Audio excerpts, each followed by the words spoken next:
بسم اللہ الرحمن الرحیم۔ حدیث پاک میں ایک واقعہ ہے جو نوجوانوں کے لیے نصیحت ہے کہ نبی کریم صلی اللہ علیہ وسلم کی بارگاہ میں ایک نوجوان آیا۔ وہ مسلمان تھا، صحابی رسول تھا، لیکن نو مسلم تھا، یعنی نیا مسلمان ہوا تھا۔ اس نے آ کر ایک بہت ہی بری خواہش کا اظہار کر دیا۔ اس نے کہا کہ حضور، میرا دل کرتا ہے کہ میں زنا کروں، آپ مجھے زنا کی اجازت دے دیجئے۔ نعوذ باللہ۔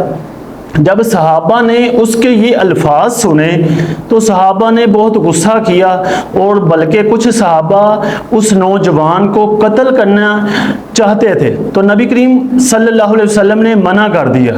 نبی علیہ السلام نے صحابہ کو روکا کہ اس شخص کو قتل نہ کرو، بلکہ نبی علیہ السلام نے اس نوجوان کو فرمایا کہ تو میرے قریب آ جا۔ وہ شخص نبی علیہ السلام کے قریب آیا، اتنا قریب آیا کہ اس کے زانوں اور نبی علیہ السلام کے زانوں مل گئے، یعنی اس نے قریب آ کر نبی علیہ السلام کے زانوں کے ساتھ اپنے زانوں ملا دیے۔ نبی کریم صلی اللہ علیہ وسلم نے بہت ہی اچھے اور پیارے انداز سے اس نوجوان کو سمجھایا۔ نبی کریم صلی اللہ علیہ وسلم نے فرمایا، کیا تو اپنی ماں کے ساتھ زنا کرے گا؟ اس نے کہا نہیں۔ پھر نبی علیہ السلام نے فرمایا کہ تو اپنی بیٹی کے ساتھ زنا کرے گا؟ اس نے کہا نہیں۔ پھر نبی کریم صلی اللہ علیہ وسلم نے فرمایا کہ تو اپنی بہن کے ساتھ زنا کرے گا؟ اس نے کہا نہیں۔ پھر آپ نے فرمایا کہ تو اپنی پھوپھی کے ساتھ زنا کرے گا؟ اس نے کہا نہیں۔ پھر آپ نے فرمایا اپنی خالہ کے ساتھ کرے گا؟ اس نے کہا نہیں۔ نبی علیہ السلام نے فرمایا، سن، جس کے ساتھ تو زنا کرے گا وہ کسی کی ماں ہوگی، یا کسی کی بیٹی ہوگی، یا کسی کی بہن ہوگی، یا کسی کی خالہ ہوگی، یا کسی کی پھوپھی ہوگی۔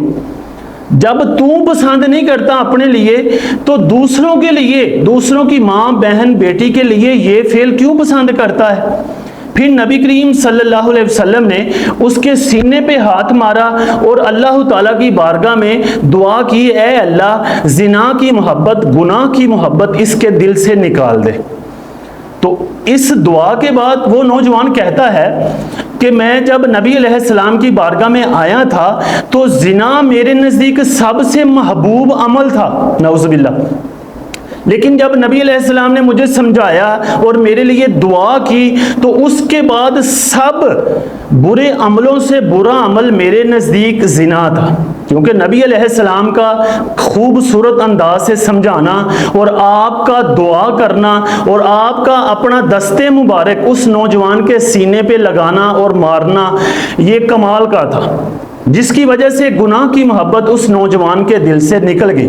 لہٰذا ہمیں بھی اور آج کل کے نوجوانوں کو بھی سوچنا چاہیے کہ جب کسی کی ماں، بہن، بیٹی یا کسی عورت پہ یا کسی لڑکی پہ نگاہ کرتے ہیں، کسی لڑکی کے بارے میں کوئی برا خیال سوچتے ہیں، تو اپنے ذہن میں یہ حدیث رکھیں کہ وہ بھی کسی کی ماں ہوگی، کسی کی بہن ہوگی، کسی کی بیٹی ہوگی، کسی کی خالہ ہوگی، کسی کی پھوپھی ہوگی۔ تو انسان کو جب یہ سوچے گا تو انسان کا دل پاک ہو جائے گا کہ جناب میرے گھر میں بھی ماں ہے، بہن ہے، خالہ ہے، پھوپھی ہے۔